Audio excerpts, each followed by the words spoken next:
Hi, everybody. Jeremy Plonk with First Bet and Express Bet, and welcome into the It's Official podcast. Each week, we take on 5 hot topics in horse racing, and nothing more pressing than the retirement and stepping aside of trainer D. Wayne Lukas, one of the all-time legends of the game.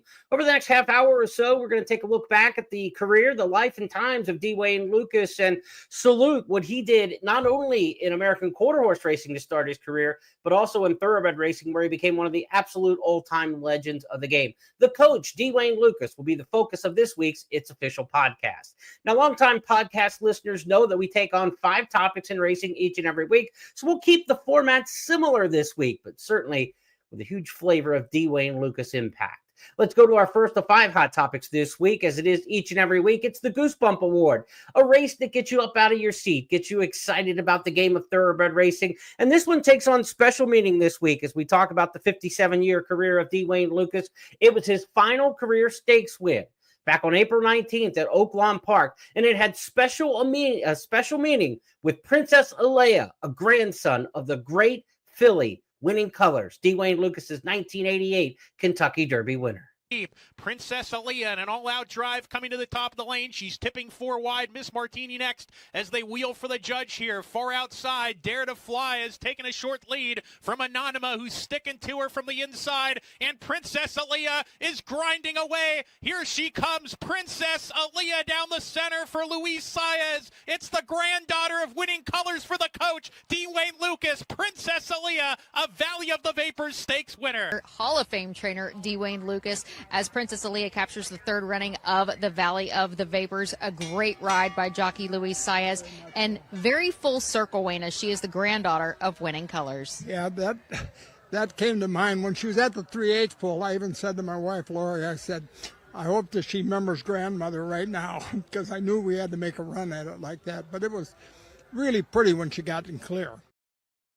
That was a great way to finish up the stakes career, no question about it. Of course, Winning Colors in 1988 was D. Wayne Lukas's first of 4 Kentucky Derby winners. His first Triple Crown winner came with Codex back in 1980, but really it was Winning Colors who put him in the absolute top echelon of racing, where he would stay for the next 30, 40 years, as D. Wayne Lukas put on an unbelievable display throughout his career in terms of success. It was D. Wayne off the plane. He was innovative. He had stables all over the country, and we're going to take a look back now with our second topic on It's Official through the years with trainer D. Wayne Lukas. We've got some graphics and history to talk about here, some big races over the years. So let's get started and talk about the big overview of Lukas's career. This is a 1999 Hall of Fame inductee, just shy of 5,000 wins. He's got 4,953 he officially retires with, number 8 all-time in victories, number 6 all-time in purse earnings at $300 million.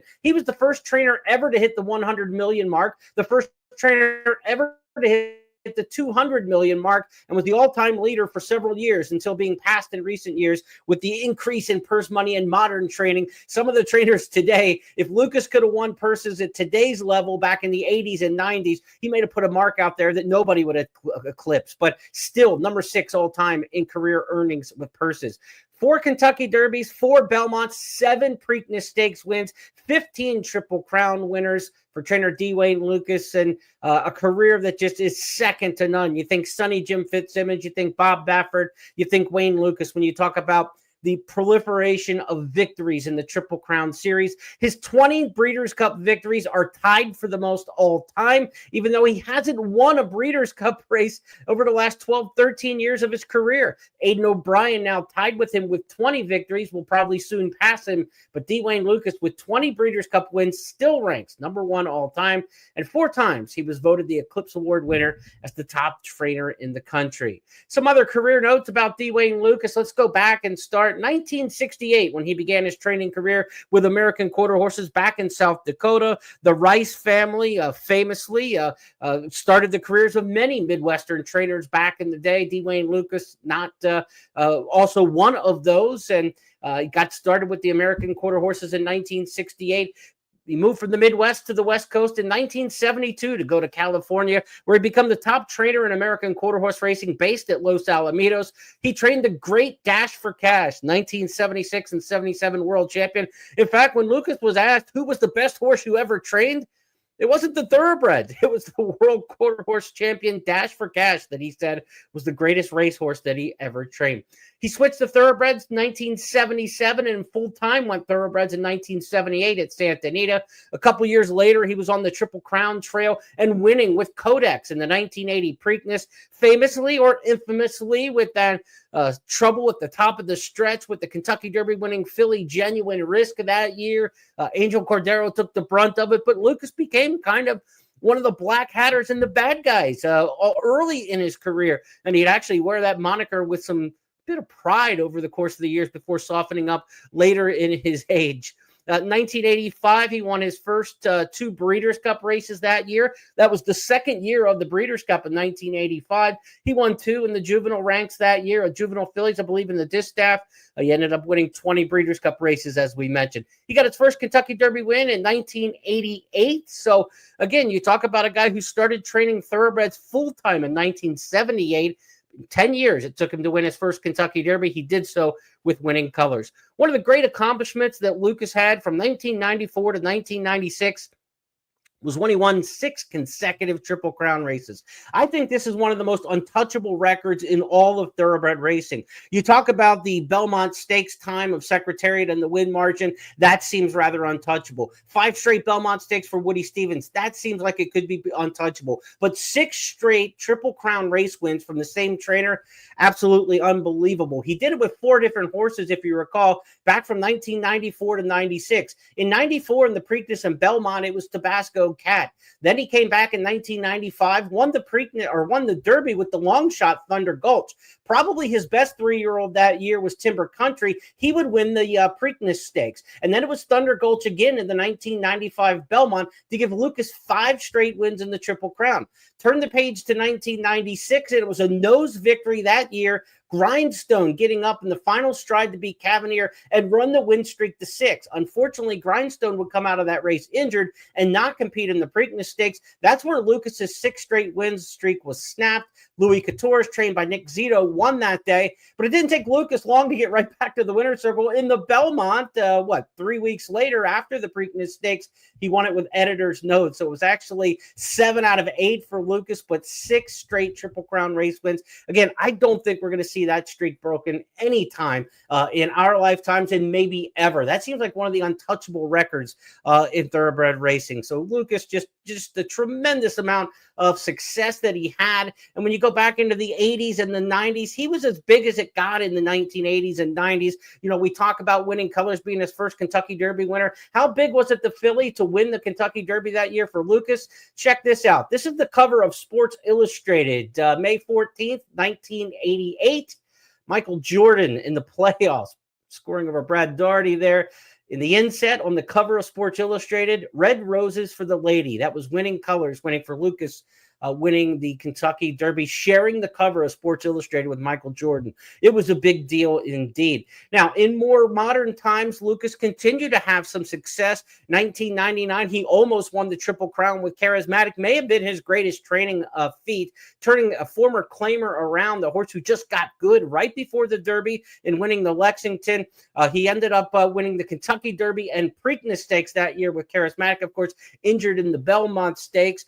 Then in 2000, he pulled off a Belmont upset with Commendable at 18-1 and delivered with Spain at, I believe, in the 45-50-1 range when she upset in the Breeders' Cup distaff. It was a big upset year for Lukas as the decade turned to the 2000s. Then it was a dry spell for Lukas from 2000 to 2013. Really, amongst the big headlines, it was the Sunshine Boys, Lukas and Gary Stevens. We thought they were both done. Stevens had retired and come back to riding a couple times until Oxbow got him to the winner's circle in the Preakness Stakes. Lukas at the time, I believe, was one of the oldest winners of a Triple Crown race as a trainer, even at that time in 2013.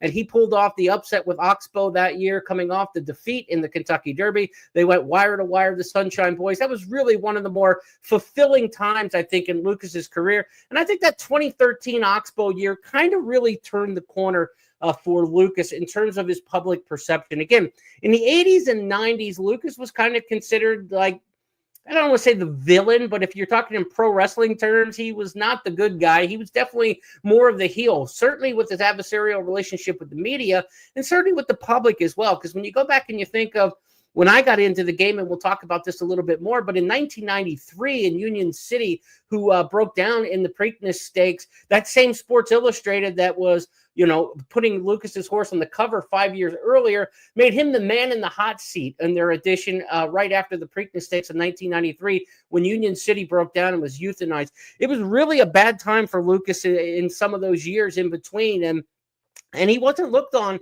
in the most favorable of lights. But as he got older, he softened up in his image. He did a lot more around the community, the racetrack community, bringing young children down to the winner's circle to get photos and try to pass down what he got out of this game over the years and pass it on to the next generation. He became more of a lovable grandfather. And I think that 2013 with he and Gary Stevens winning with Oxbow was really a turn. And you look from that point, 2013, until modern today, 12 years later, 2025, that last dozen years of Lucas's career, he kind of became the fun grandpa of horse racing, if you will, the guy you wanted to talk to, the guy you wanted to see, and everybody's just rallied around and loved. But it wasn't always that way for Lukas, but certainly I think that was a big turning point for him winning there in 2013. A couple of the other highlights towards the end of his career, of course, Take Charge Brandy in 2014 became his final Breeders' Cup winner. So again, his 20th Breeders' Cup score came in 2014, and he still holds the record right now, tied with Aidan O'Brien for most wins. 2022 Secret Oath gave him a record 5th Kentucky Oaks victory, a big win for him on Oaks Day. And then Seize the Gray became his final Triple Crown race winner last year in 2024 with an upset win in the Preakness Stakes. Not many saw it coming, but everybody smiled for Lukas afterwards. And it is still Seize the Gray who leads the way for Dwayne Lukas and has been there every step of the way so far. Mystic Dan has made a move, and now he's just to the outside. He's taken second. Then comes Imagination in third as they come to the top of the stretch. Seize the Gray turning for home in front. Mystic Dan confronts him. Catching Freedom now right behind and swinging to the outside. Seize the Gray is still there. Mystic Dan bearing down on the outside. Seize the Gray won't go away. Mystic Dan catching Freedom, moving down the center of the track. But Wade Lukas has done it. Seize the Gray wins the Preakness. Oh my! It was a photo behind him, Mystic Dan catching Freedom. The 88-year-old legend Wade Lukas has done it. The oldest trainer to ever win a Triple Crown race. He turns 89 on Labor Day. And here a week and a couple of days before Memorial Day, wins his 7th Preakness. That was Seize the Gray a year ago. And then we talked about his final stakes winner, Princess Aaliyah, winning April 19th at Oak Lawn Park. And then Lukas got his final win as a trainer, as the listed trainer of Tour Player, June 12th at Churchill Downs to wrap up his career. And again, 4,900 plus victories throughout his career, a storybook one. The next generation for Lukas certainly lives on, his coaching tree, if you will. He was a former high school basketball coach, a friend of Bob Knight, the longtime controversial coach of the Indiana Hoosiers. He got a lot of his adversarial relationships with the media from learning by watching Bob Knight and being friends with Bob Knight. His coaching tree, though, the trainers who went on to do great things, of course, Todd Pletcher, multiple Kentucky Derby winner, Kira McLaughlin, Breeders' Cup Classic winning trainer, Mike Maker, one of the top turf trainers in the country, Dallas Stewart, multiple winner of races like the Kentucky Oaks over the years. Mark Hennings had a spectacular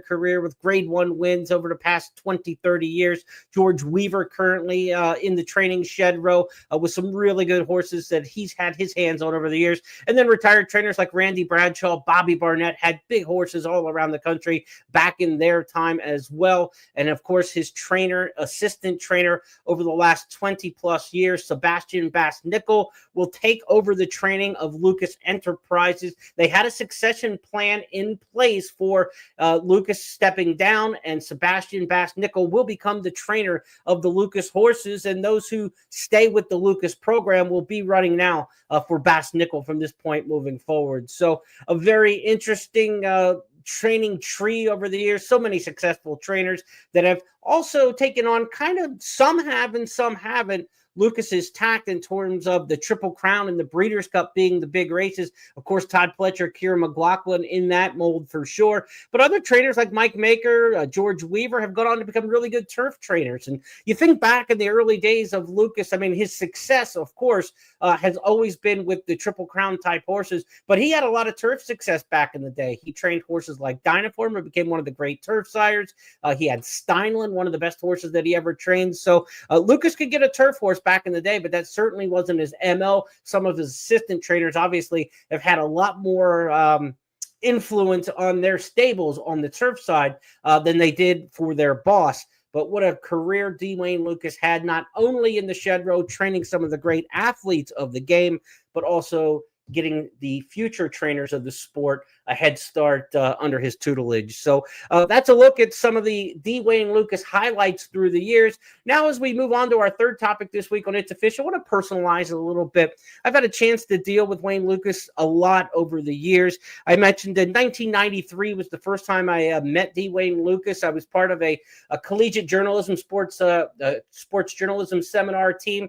40 college journalists around the country were picked to come to Churchill Downs to cover the Kentucky Derby that year. I was fortunate as part of the University of Oklahoma newspaper, the Oklahoma Daily at the time, to be selected to come cover the Kentucky Derby that year. Really changed my career. I met Jim McKay there, the ABC sports broadcaster, who talked me into looking at horse racing as a potential career, and I have and have utilized some of that advice for more than 30 years. But in that 1993 Derby, we paired up with other reporters who kind of brought the college kids around and introduced us to all the connections. And one of those people that we met that year walking through the backstretch was D. Wayne Lukas, and he was a big deal at the time. I mean, you think back to 1993 and the success that Lukas had.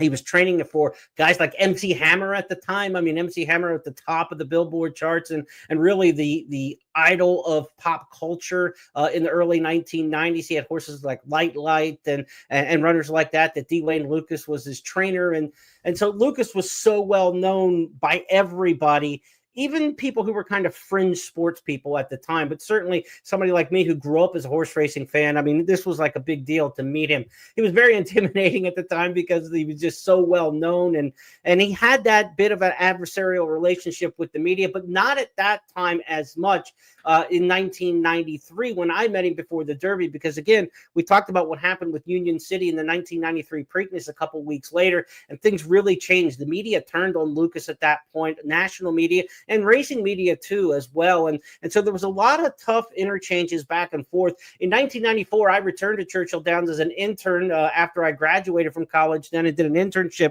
at Churchill Downs for 6 months for the Breeders' Cup in 1994 and got to be around Lukas a lot more then. And again, it was one of those situations where like he was up here, and you were kind of way down here. And so you kind of walked on eggshells and you just idolized him a little bit from a distance. You did your work, you interacted as you needed to, but it was kind of like the bigger media people kind of dealt with Lukas at that point in 1994. But I remember being just such a huge fan of Timber Country. That was the year that he had the tremendous Breeders' Cup. Timber Country won the Juvenile that year for Lukas. Then he also had in the Juvenile Fillies the fabulous 1-2 finish, one of the greatest horse races I've ever seen live in my life. Flanders and Serena Song in the 1994 Breeders' Cup Juvenile Fillies, just a phenomenal race where they ran 1-2 in there. In 1997, I came back to Churchill Downs for the first time to work on the Kentucky Derby notes team. I had been working at Remington Park at that time. They allowed me to come back and work Kentucky Derby Week for Churchill Downs, where I'd interned a few years prior. And for about 20 years, I was part of the Kentucky Derby notes team, where you walk around in the morning and you talk to each of the trainers like a pool reporter would, and you get the daily notes that get sent out. It was a little different back in 97 before we kind of really got into the internet and everything's out there. What you got out of the trainers was a big deal because it was about the only thing that got out from the trainers during the course of the day. The media who were there, a lot of them relied on the daily notes as well. And when I came back to do the notes team, it was interesting because Lukas had soured his relationship with a lot of the older media folks at the time, and they were willing to give the young guy D. Wayne Lukas at that time. And usually if you're the young guy on the notes team, you either get the really long shot horses or the trainers that the older reporters don't want to deal with. And at that time, I got Dwayne Lucas quite a few years back in the late 90s. And for that reason,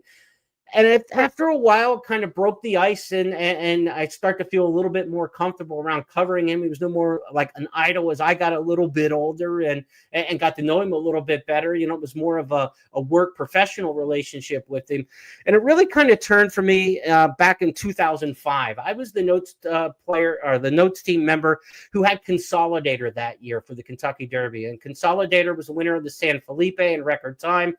He bounced and didn't run well in the Bluegrass Stakes, but he was one of the horses towards the Kentucky Derby that had some, backing behind him. Consolidator, unfortunately, after his final Derby workout, didn't get back to the track, and the rumors started to swirl on Monday of Derby week that something was wrong with Consolidator. You better go see what's going on. So in the middle of the afternoon, Monday, nothing's going on the front side of the racetrack on a Monday back then. I walk back to the stable area. I'm kind of peeking my head around, and you try to go back at that time. If you're on the notes team, you try to go around feeding time later in the afternoon. That's usually a trainer will come back later in the afternoon during feeding time, check on all of his horses. I kind of peeked my head around the corner. You didn't go around the sawhorses at Dwayne Lucas's stable. He had two big sawhorses out in front of his barn where he hung the tack up. And it was also kind of like a don't go beyond this point kind of thing of his well-manicured and pedicured stables. I peeked my head around the corner and looked into his office and kind of sheepishly was like, Mr. Lucas, can I talk to you about the Consolidator? There's some word that he might be, not going well. Lucas actually warmly brought me into his office, closed the door, sat me down, and explained everything that had happened with Consolidator, explained to me what a condylar fracture was, where it was on the horse, gave me the information I needed to go back and report to the media. And at that point, I just kind of felt like you've arrived. When Dwayne Lucas will sit down with you and talk with you, and there's not an adversarial relationship. It was a mutual respect. It was something that I really, really appreciated. And it was really one of the seminal moments for me as a reporter and somebody in horse racing that I kind of felt like, okay, I'm here now. I started back in 94 as an intern, 11 years later, but this was a point that I really felt grown up, if you will. And Dwayne Lucas's expressions and concern that he had shown to me as a reporter to get it right. He knew that I was taking this to the rest of the media. That really meant a lot to me. And so Consolidator in 2005 was certainly a down point owned by the Lewises, Bob and Beverly Lewis. But as Lucas said, even back then, we've already had success. They had already won a Derby with Silver Charm. They had won a Derby with Charismatic. No one should feel sorry for us for this unfortunate situation that occurred with Consolidator. Of course, Consolidator was saved, went on to be a stud, but never raced again. So Lucas 2005, that was a big change for sure. I only keep two souvenirs really from all my years. I've been covering horse racing for over 30 years. I only keep two souvenirs that I really cherish over the years. A lot I've given away to other people, family members, fans, and things like that over the years. But two that I've kept, one is a piece of straw from Smarty Jones. I famously like to talk about that a lot, but from Smarty Jones' hay rack before the Preakness Stakes back when Smarty was going for the second jewel of the Triple Crown. Trainer John Service gave a piece of straw to me and Kenny Mayne from ESPN and said, here, you'll have a souvenir that nobody else has. And I've kept that from all this time, actually a piece of hay from his hay rack from Smarty Jones. And then the other one was this thing right here. And I'll show it to you here. The Kentucky Derby Museum did a tribute to Dwayne Lucas and his famous straw hat that he wears and put the stable logo for Wayne Lucas on the front. Wayne signed this for me during that ceremony, and to this day, I've kept it. It's one of the two most cherished souvenirs I have in horse racing. So we give a tip of the cap to a job well done over the 57-year career to trainer Dwayne Lucas.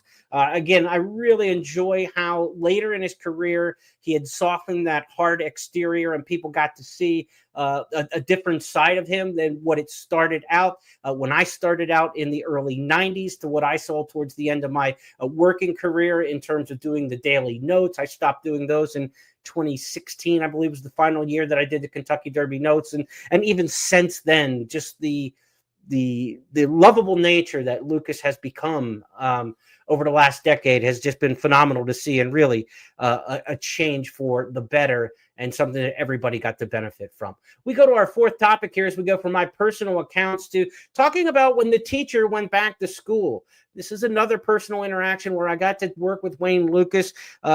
before his 80th birthday, 10 years ago now, I got together with Lukas for our night school program, the fan education online program that I ran through my website, Horse Player Now. And we wanted to do a tribute for Dwayne Lukas as he turned 80 years old. So Lukas agreed to sit down with me for a long interview. We went over a bunch of different topics. I'm going to play a little bit of that night school clip for you now so you can go back and hear some of what he had to say back then. I recall as we recorded this a couple months before his 80th birthday, he joked, do you really want to record something this far out with a guy who's about to turn 80? 10 years later, it is still a valid, excellent interview. As part of that night school program, we had about 25, 30 racing experts around the country rank Dwayne Lukas's top 8 horses of his career.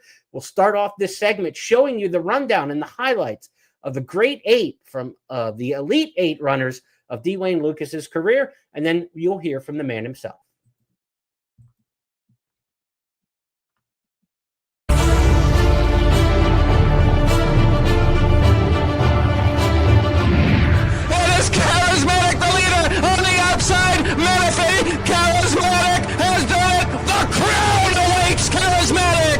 Criminal Type is second still by 2. Easy Goer on the outside is third. Easy Goer gains on the outside of Criminal Type, which is also gaining on the outside of Housebuster. The Housekeep pull. Housebuster on the rail leads by a neck on the outside. Criminal Type second by a half further up. Easy Goer remains in third. Criminal Type on the outside gets the lead. Housebuster on the rail coming on again. Those two to the wire. And they're coming to the final furlong. Lady Secret in front by 4. Friend Valentine, outstandingly classy Kathy, and here is a brilliant champion. Lady Secret, another flawless performance. Now past the 8th pole, Land o' Lucy is just galloping along by some 9 lengths. Time of Sale remains second. Rare Thrill is closing some ground. Land o' Lucy all alone in the Anokia Stakes. It's going to be the filly over the board, but now Pyramid Peak is coming on. Serena's Song, she's going to have just enough left, and Serena's Song wins the Haskell. Pyramid Peak gave her a scare late, and Sidney finished third. Steinlen's in tight. He's looking for racing room toward the inside. Sabona's coming hard. Zilzal unleashing a furious one on the outside. Steinlen, a daring move on the hedge, gets the lead. Sabona, one last lunge. Steinlen gets it in the final strides. Thunder Gulch unwavering on the outside. Star Standard is giving his all, but his best is going to be second best today. It's going to be Thunder Gulch. The Derby winner has won the Belmont Stakes. 5 lengths off the lead of Winning Colors, who turns for home here at Churchill Downs. Stevens going to a vigorous left-handed whip, holding on by 2. Goodbye Halo is charging hard. Here comes Personal Ensign, unleashing a furious one on the outside, but it is still Winning Colors. Goodbye Halo. Personal Ensign, a 16th of a mile from the wire. Winning Colors is there. Personal Ensign, a dramatic finish, and here is the wire, and it is Personal Ensign there with Winning Colors in a photo. You talked about the higher levels of the game. You know the highest level. 14 Triple Crown race wins. That just brought a smile to your face. I mean, you can't probably hear that without feeling a sense of accomplishment. You passed Sonny Jim Fitzsimmons when you won here with Oxbow in 2013 at the Preakness Stakes. Put those 14 Triple Crown wins kind of in your mental Rolodex and spin them around a little bit. Tell me about the ones that stand out most to you. Well, first of all, they slip up on you. I say this in all sincerity. When I rolled in here with Oxbow, I think some of your colleagues said to me, you're right on the verge of, passing Sonny Fitzsimmons. I thought, damn. I knew we'd won what we'd won and everything. And but the ones that stick out are the ones, in the path or on the journey.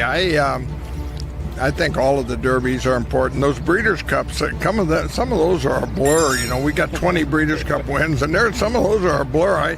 I thought, damn, somebody will say, boy, I was there when Success Express beat somebody, and I'd say, geez, I even forgot about that one. And I don't say that taken lightly, but I have my memorabilia put up in a trophy room in the basement and stuff, and I was complaining about something the other day, and Steve Hobby, a good friend of mine, another fellow trainer, says, he said, look, he said, stop. He said, why don't you just go home and stand in your basement and look around? and I said, you put it in the right perspective. With square footage in your memorabilia room's your biggest problem, you're doing all right, huh? Exactly. Well, look at Wayne Lukas, a.k.a. the Rhinestone Cowboy. You can never count him out. Going back to the 1990s, he was always loaded. Every spring he had something that could run, and he was the guy that most riders looked toward if they were looking for a live Kentucky Derby horse, and for me it was Grindstone. I was fortunate enough to win the Louisiana Derby on him, second the Arkansas Derby with a very, very poor post, so I was expecting good things from him in the Kentucky Derby, and he certainly delivered. And down the stretch they come! Unbridled Stone, Cavalier on the inside, up the middle of the track, Grindstone is closing stoutly. It's Cavalier on the inside and Grindstone on the outside. McCarron and Bailey, here's the finish. Too tight to call. It was a hard-fought race. I think it was the narrowest margin of victory in history, a scant nose. But all in all, he gave me a thrill, gave me my second Kentucky Derby, and I'll be forever grateful to Wayne Lukas for that.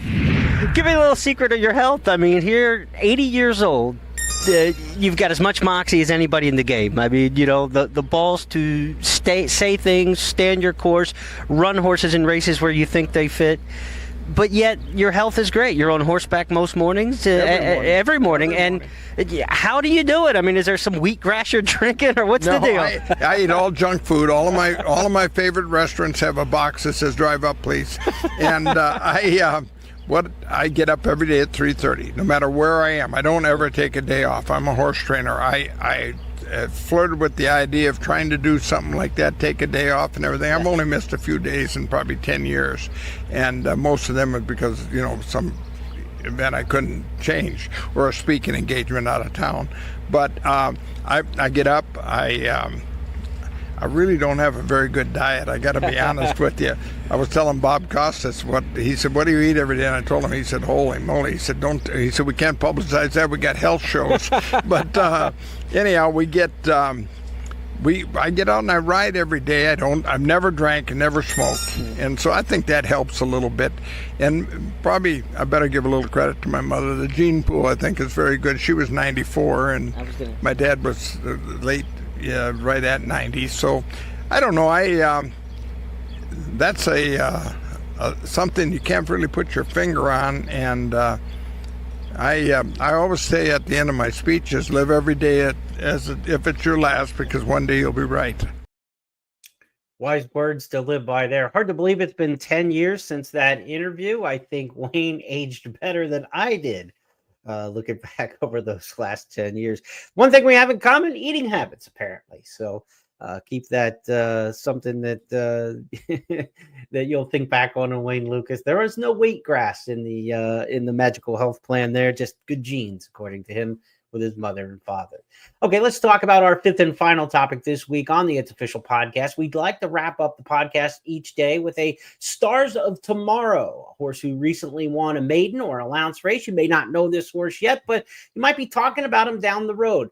We've got a special Star of Tomorrow to talk about on this week's podcast because this one's got a little Wayne Lukas twist to it. It's not a Wayne Lukas trainee. We talked about Lukas having his final winner tour player back on June the 12th. But let's talk about a filly who broke her maiden, a second-time starter on the 18th last week at Churchill Downs. Her name is High South. She's a 3-year-old filly for Rusty Arnold. She debuted on the dirt, didn't show much. First time going long on the turf.